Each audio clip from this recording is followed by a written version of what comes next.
Muy buenas tardes, compañeros. Les saluda su servidor y amigo Juan Carlos Gómez Dorantes, transmitiendo desde la perla del Golfo de México llamada Ciudad del Carmen, Campeche, que también es la capital petrolera de este país, que es México. El día de hoy voy a compartirles el tema zonas de alta consecuencias basadas en el análisis de dispersión del análisis de riesgo. Este tema es de vital importancia dentro del proceso de administración de integridad de ductos. Nuestro temario consiste de 7 puntos breves. El primero de ellos es la administración de integridad de ductos y el análisis de riesgo, la estimación de consecuencias, los tipos de eventos en las fallas de los ductos, el cálculo del círculo de impacto potencial, PIR, las zonas de alta consecuencia, sistemas de información geográfica y finalmente un ejemplo práctico. Todos estos temas son los que vamos a abordar en breve dentro del desarrollo de esta presentación. Sin más preámbulo, permítame iniciar con el tema de administración de integridad de ductos y análisis de riesgo. Bien, en la diapositiva muestro dos esquemas de procesos de administración de integridad de ductos sacados de diferentes normativas internacionales. El primero es el esquema de API 1160, que es donde se muestra los pasos a seguir para administrar la integridad de ductos que transportan hidrocarburos líquidos. Si ustedes se dan cuenta, dentro del esquema es señalado en rojo el proceso de análisis de riesgo de ductos.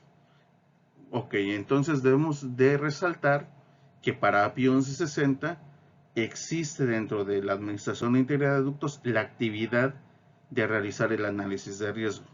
Vamos a enfocarnos en el otro diagrama de flujo. Este diagrama de flujo es obtenido de ASME P318S.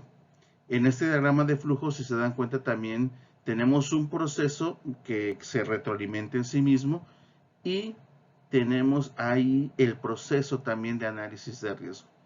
Estas son dos normativas internacionales para ductos que transportan líquido y para ductos que transportan gas. Sin embargo, estas no son las únicas normas. Existen otras normas que nos presentan pasos a seguir para implementar un sistema de administración de integridad. Esas otras normas pueden ser el DNBF PRPF 116, que es una práctica recomendada para sistemas de ductos offshore, en donde también se sugiere realizar un análisis de riesgo. En México también tenemos la norma de la NOM 009 de la CEA, publicada en enero de 2019, en donde también tenemos el proceso de análisis de riesgo de ductos. Con esto debemos entender que en todas las normativas que existen actualmente se recomienda tener implementado un proceso de análisis de riesgo. Bueno, vamos a ver. Para entender mejor, debemos responder a la pregunta, ¿qué es el riesgo? El riesgo es la combinación de la probabilidad de que ocurra un evento con su consecuencia. De una manera matemática, podríamos decir que el riesgo es una función de la probabilidad y también una función de la consecuencia. Y en mucha bibliografía se puede encontrar que el riesgo es igual al producto de la probabilidad de falla por su consecuencia. En ese sentido, debemos notar que el riesgo tiene dos componentes principales. Una que es la frecuencia, que es lo que está relacionado con la probabilidad de falla, la probabilidad de ocurrencia, y otra que es la consecuencia. Entonces, cuando identificamos de dónde pueden venir estos daños a un ducto, observamos que esos se denominan peligros. Existen diferentes peligros que pueden provocar una falla en un ducto. Entonces, eso nos permite un estudio, un entendimiento de qué es el riesgo cuando vamos separando sus partes, cuando vamos separando cómo estudiamos la frecuencia de cada peligro, cómo estudiamos su consecuencia y al final de cuentas cómo obtenemos un valor de riesgo. Bien, ahora tenemos con relación al riesgo, fíjense cómo vamos partiendo de lo general a lo particular. Sabemos que entonces las consecuencias son una parte que nos sirve para estimar el riesgo. Si queremos profundizar un poco en esa parte de las consecuencias, una estimación global de las consecuencias debe de incluir las consecuencias financieras, las consecuencias a la seguridad de las personas y las consecuencias en el daño ambiental. Un esquema general de, de estas consecuencias se muestra ahora en esta diapositiva.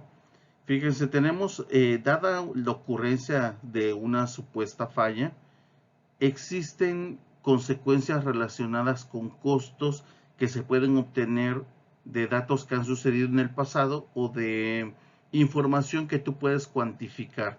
Porque, por ejemplo, una vez que ha ocurrido una falla, eh, se puede estimar un costo de reparación. Ese costo de reparación puede ser de eventos pasados o de bibliografía o de información de otras operadoras. De alguna manera, también se puede estimar con el volumen que se ha derramado el costo de pérdida del producto. Si yo tengo un contrato para entregar este producto a una planta o a alguien que lo requiera y tengo un contrato donde si no entrego caigo en una penalización, también hay un costo por la interrupción del servicio. Y finalmente un costo de limpieza. Esos son costos que se pueden obtener debido a la experiencia pasada o que se pueden calcular. Entonces, esas son unas consecuencias derivadas de una falla. Pero también existen otras consecuencias. Fíjense, cuando tenemos una falla, hay un fenómeno físico que ocurre. Ese fenómeno físico corresponde, por ejemplo, a los peligros a corto plazo, a una explosión o algún incendio. Y este efecto, este fenómeno, nos puede producir daños a la propiedad o daños en la seguridad de las personas. Por otro lado, cuando ya en el caso del derrame de hidrocarburos líquidos, cuando han ocurrido esos eventos, tenemos peligros a largo plazo, que quiere decir que hay un remanente que contamina y se queda en el medio ambiente que también tiene un impacto que debe ser contabilizado. Entonces, en este diagrama, pues mostramos de alguna manera los componentes importantes de la ocurrencia de una falla en un ducto. Ahora bien, cuando tenemos en los sistemas de ductos donde se transportan diferentes tipos de hidrocarburos, dada la ocurrencia de una falla, tenemos que tener en cuenta que hay una zona de peligro asociada siempre alrededor de una zona donde ocurre una falla. Pero si el producto que transportáramos fuera únicamente gas, los eventos posibles que pudiéramos tener en ese tipo de ductos que transportan gas sería fuego por aspersión, es decir, que existe una fuga y enseguida se encuentra una fuente de ignición y hay un fuego por aspersión, así se le llama. O que también hay una fuga de gas que primero forma una nube y al final de cuentas esa nube se expanda y finalmente encuentra una fuente de ignición que haga que esa nube de vapor se incendie y se provoque también un fenómeno de fuego por aspersión.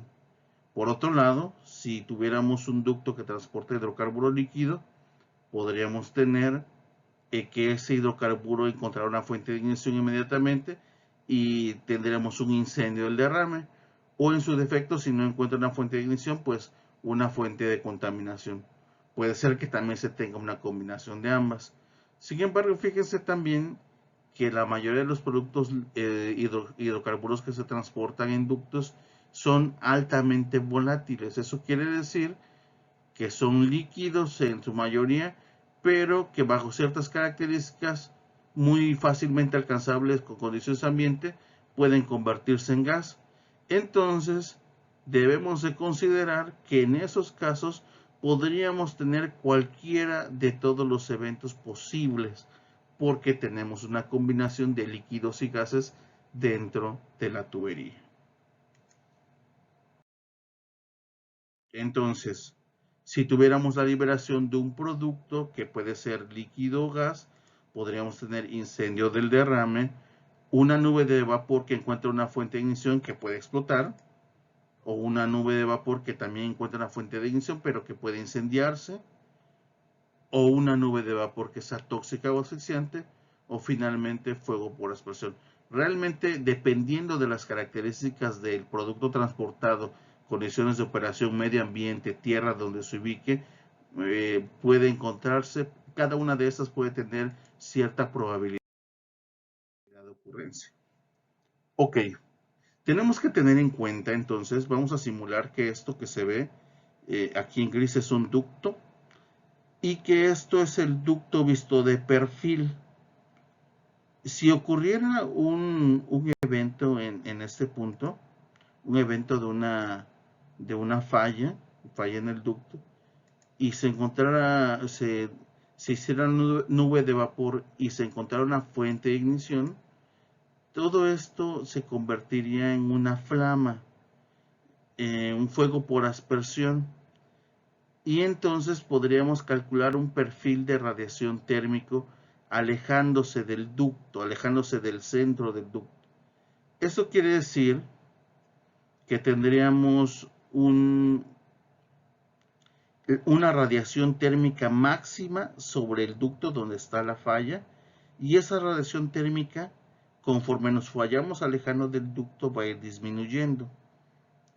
Ok, bueno, pues esto se hace para estimar las consecuencias, y hay dos límites. Hay un límite en donde sobre el ducto encontramos la mayor radiación térmica. Esa va disminuyendo y podemos encontrar una radiación térmica en donde se puede decir que si un humano se encuentra, si recibe esa radiación térmica, va a encontrar un 99% de letalidad. Es decir, seguramente representará una fatalidad un humano que se encuentre en esta distancia, en una distancia cercana al ducto con esta radiación térmica. Sin embargo, existirá una distancia mayor en donde si un humano se encuentra ahí, puede recibir un daño, pero con una probabilidad de letalidad de 1%.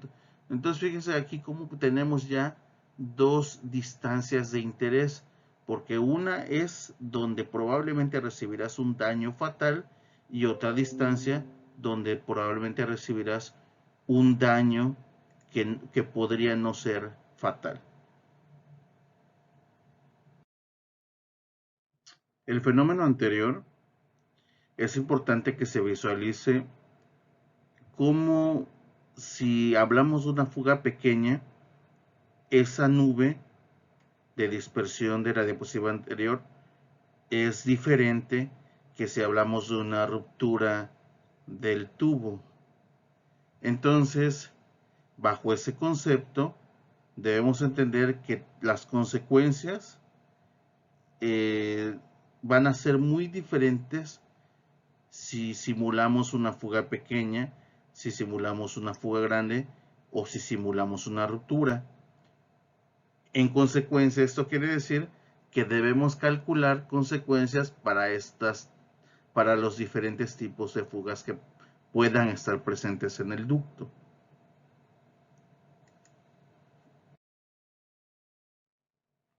Ok, entonces hemos visto hasta ahora la administración de integridad y el análisis de riesgo, como este proceso siempre está dentro del proceso general de la administración de integridad. Hemos visto que las consecuencias son una parte del análisis de riesgo porque se compone de la frecuencia y consecuencias. Vimos también que el fenómeno físico de las consecuencias de la ocurrencia de una falla son diferentes, como fuego por aspersión, explosión o incendio de la nube de vapor. Ahora vamos a verlo relacionado con el círculo de impacto potencial. ¿Qué es el círculo de impacto potencial? El círculo de impacto potencial es un círculo igual al radio de impacto potencial, PIR. Ese radio de impacto potencial significa el radio de un círculo dentro del cual la falla potencial de una tubería podría tener un impacto significativo en las personas o la propiedad. Esta definición es tomada del CRF 192, que es la ley americana para los ductos que transportan gases. Este mismo concepto, como ustedes lo saben, está también referenciado en el ASME B318S. En ese contexto, se proporciona una manera de calcularlo que depende del diámetro externo de la tubería en pulgadas y de la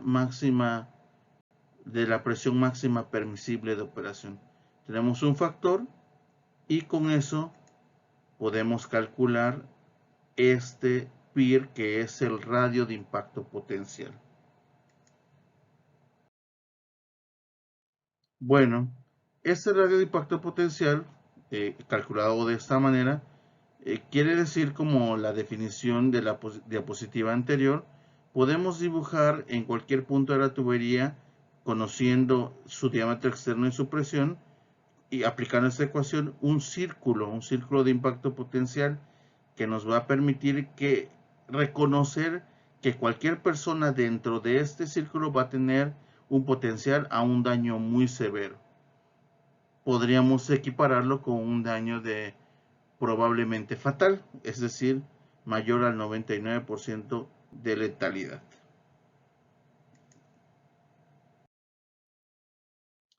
Cuando vamos a investigar de dónde salió esta ecuación, nos encontramos con que salió de una investigación que realizó Baker y Cipher Technologies. Ellos estudiaron varios tipos de productos transportados por ducto y bueno, reconocieron que para el gas natural aplicaba el factor de 0.69. Sin embargo, para otro tipo de productos, por ejemplo el etileno, el factor de 0.69 ya no era aplicable y debe ser 1.04.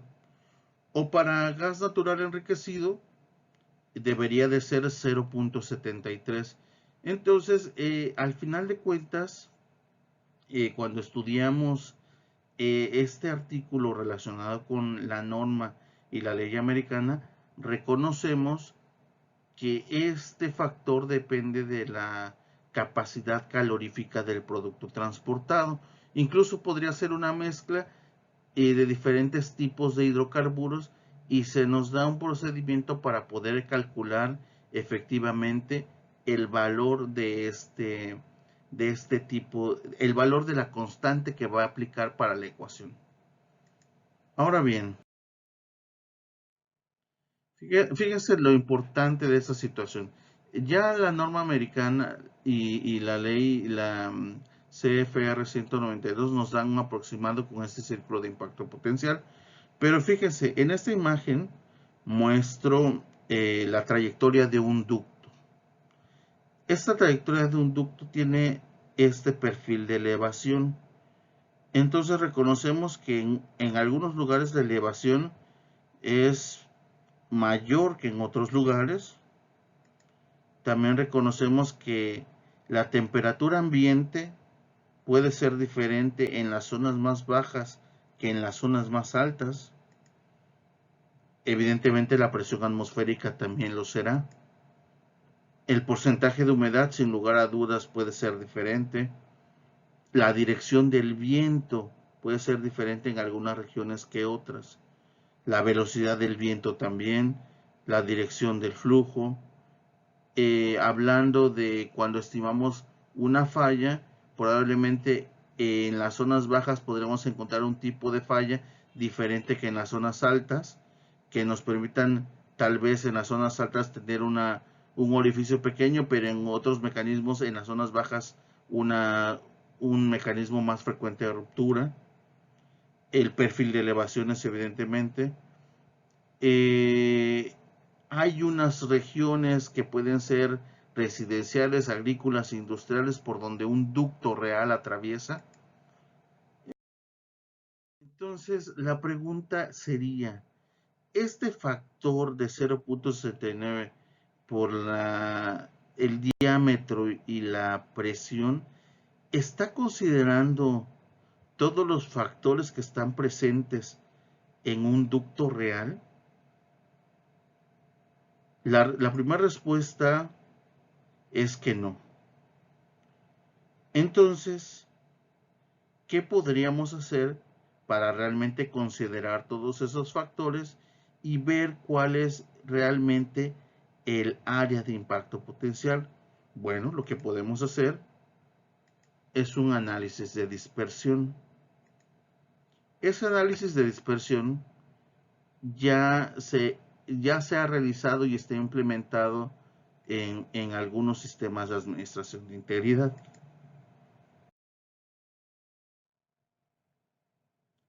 Este análisis de dispersión tiene dos componentes principales. El primero es determinar cuál es el tipo de evento con mayor probabilidad. Ya decíamos que dependiendo del producto transportado, podemos tener diferentes tipos de eventos. Y en segundo lugar, tenemos que determinar cuál es la distancia, las distancias de afectación relacionada con cada uno. Evidentemente, nos va a interesar el evento que presente la mayor probabilidad. Entonces, fíjense, uno está relacionado con determinar cuál de estos eventos es el más probable de suceder en cada ubicación, y la otra es calcularle su distancia de afectación pues al evento que tenga esa mayor probabilidad de ocurrencia. Esto lo hacemos a través de software especializado.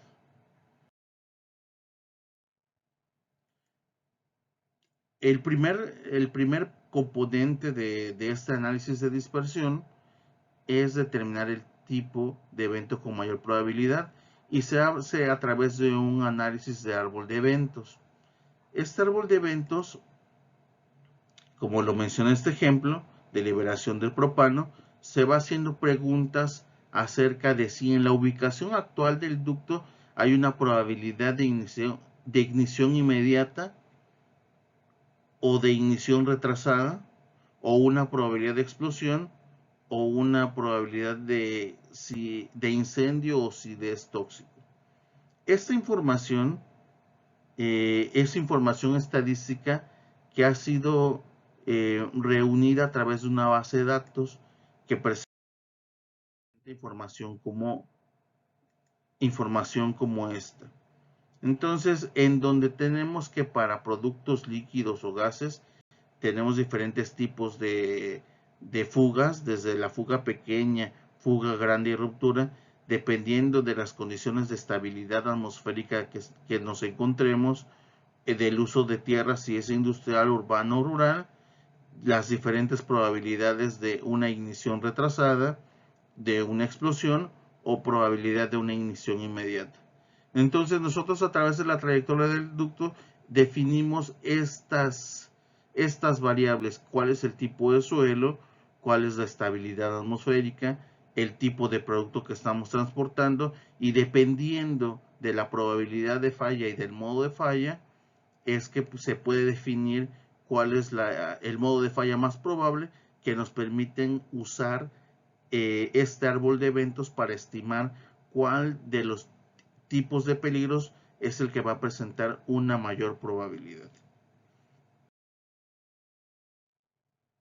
Una vez que hemos determinado por medio del árbol de eventos la probabilidad del tipo de peligro, procedemos a determinar la distancia de afectación. Para esa distancia de afectación utilizamos el Handbook of Chemical Hazard Analysis Procedures, que es donde vienen establecidos los diferentes procesos de cálculo que debemos desarrollar para cada uno de los fenómenos, ya sea gaseosos o líquidos, dependiendo de las condiciones que se presenten. Por ejemplo, para la liberación de gas, estamos utilizando referencias de la DOT. Para la ecuación de liberación de líquido, la ecuación de Bernoulli. Tenemos otro modelo para la evaporación de líquido, otro modelo para el fuego por aspersión, para el incendio del derrame, para el incendio de la nube de vapor y para la explosión de la nube de vapor.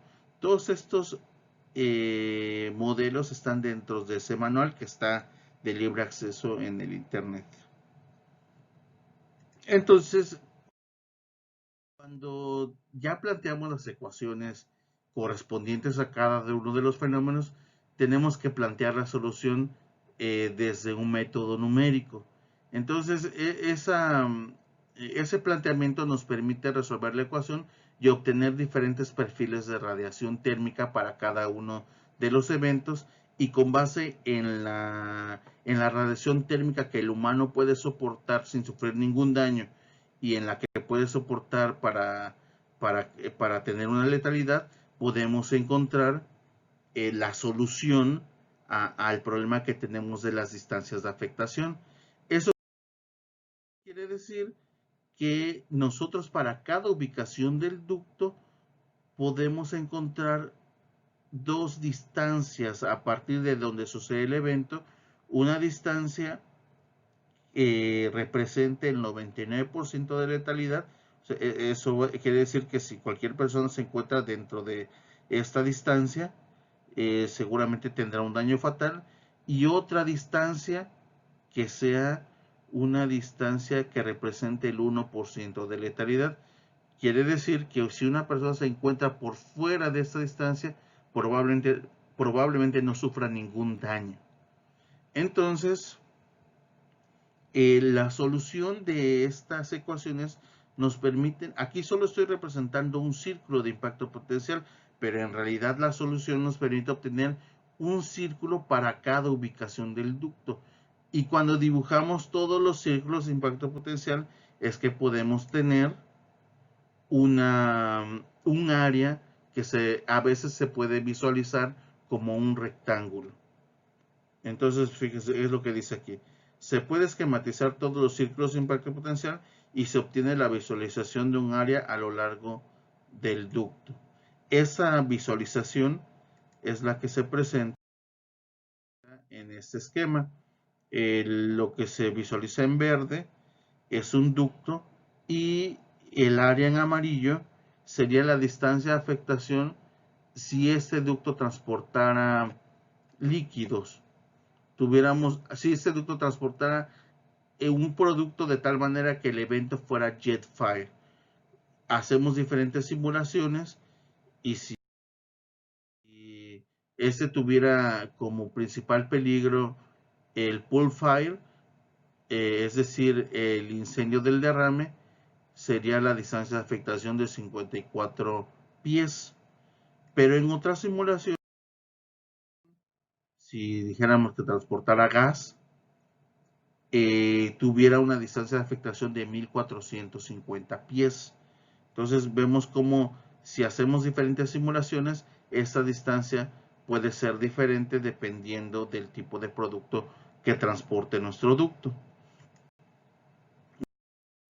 Muy bien, ya que obtenemos las distancias, podemos identificar cuál, y también con el árbol de eventos podemos identificar cuál de estos eventos es el que presenta la mayor probabilidad. Con esa información, con ese círculo de impacto potencial del análisis de dispersión, podemos ahora ya calcular las zonas de alta consecuencia.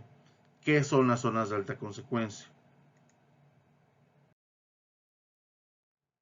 Bueno, como les explicaba, en la vida real, los ductos atraviesan muchas regiones, ciudades, zonas industriales, zonas ecológicas, zonas sensibles, zonas agrícolas, carreteras, ríos, lagos y cuerpos de agua.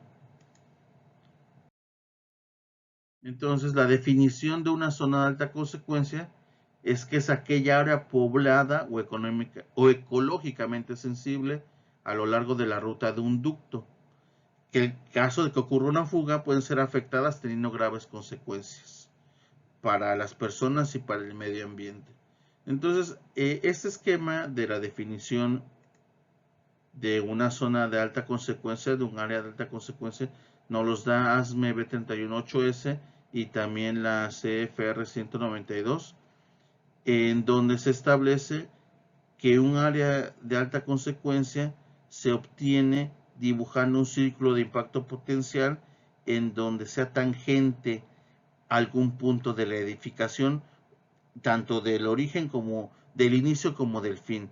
Entonces, si aquí tenemos una escuela, el área de alta consecuencia va a ser desde este punto hasta este punto. Entonces, es la única definición que nos proporciona el ASME B318S. Sin embargo, por ejemplo, en la legislación mexicana, se ha establecido que diferentes escenarios para establecer el correcto dimensionamiento de una zona de alta consecuencia. Tenemos el caso en donde se atraviesa un río, se sigue estrictamente el mismo principio, tenemos el ducto y donde se toquen tangencialmente los círculos de impacto potencial, se define un segmento que es afectado, que es llamado zona de alta consecuencia. Si tenemos una zona extremadamente sensible, se hace lo mismo, se definen las zonas tangenciales y donde se toca, se vuelve a hacer un círculo de impacto potencial para definir la longitud de la zona extremadamente sensible. Por otro lado, también con relación a las zonas pobladas, se tiene un procedimiento definido y así para cada uno de los casos. En la vida real tenemos regiones definidas como zonas altamente pobladas y en dado caso que este es nuestro ducto y esta es su distancia de afectación, podemos establecer, dibujar el círculo de impacto potencial que choca con la zona definida como de alta población, tanto al principio como en donde deja de ser, donde se presenta esa tangente, y podemos definir que esta región, precisamente desde el inicio hasta este punto, es una zona de alta consecuencia. Otro de los ejemplos puede ser que aquí el ducto está atravesando y aquí tenemos una definición de una zona de alta consecuencia y observamos que aquí hay diferentes construcciones que nos permiten incrementar esa distancia de afectación.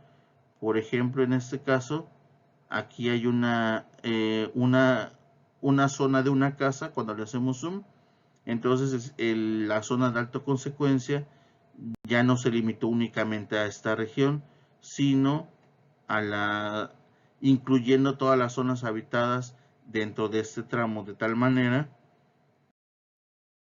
que la zona de alta consecuencia en esa región se definió en esta longitud. Ahora bien, estas zonas de alta consecuencia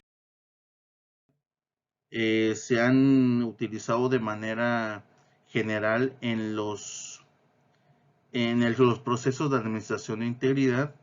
Esto es debido a que estas zonas representan una mayor, tienen que tener una atención diferente a todos los segmentos que están presentes en un ducto, debido a su naturaleza. Se llaman zonas de alta consecuencia.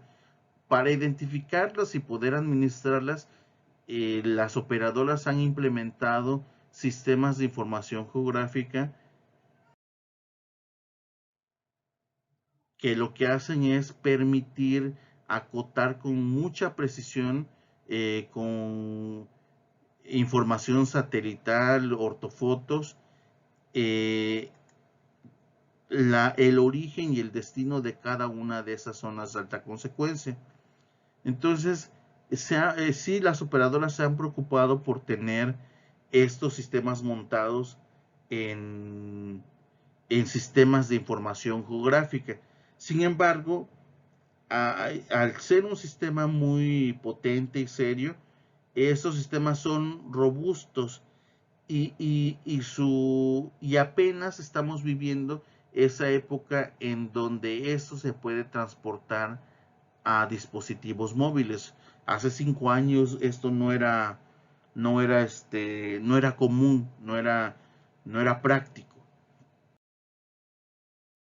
Hoy en día, eh, la- las herramientas actuales nos permiten ahora geoposicionar nuestros ductos y verlos desde una página muy ligera de, por ejemplo, de Google Maps, tener una visión general de cuáles son los ductos y asimismo la, la información actual, los sistemas de administración nos permiten identificar las zonas de alta consecuencia.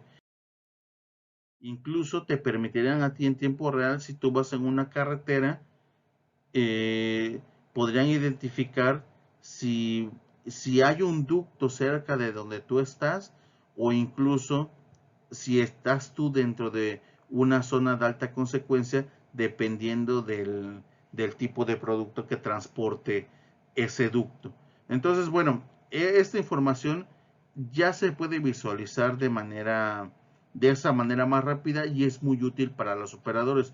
Evidentemente, esa información no debe ser pública o debe ser resguardada con muchos sistemas de seguridad. Sin embargo, la tecnología nos ha permitido ya establecer o proporcionar soluciones muy rápidas para las operadoras y su personal pueda localizar con total precisión en el físico y en realidad dónde están esas distancias de afectación y dónde están geoposicionados cada uno de sus ductos. Y bueno, les agradezco mucho por su amable atención y quedo a la orden de cualquier duda o comentario. Su servidor y amigo Juan Carlos Gómez Dorantes. Hasta luego, amigos.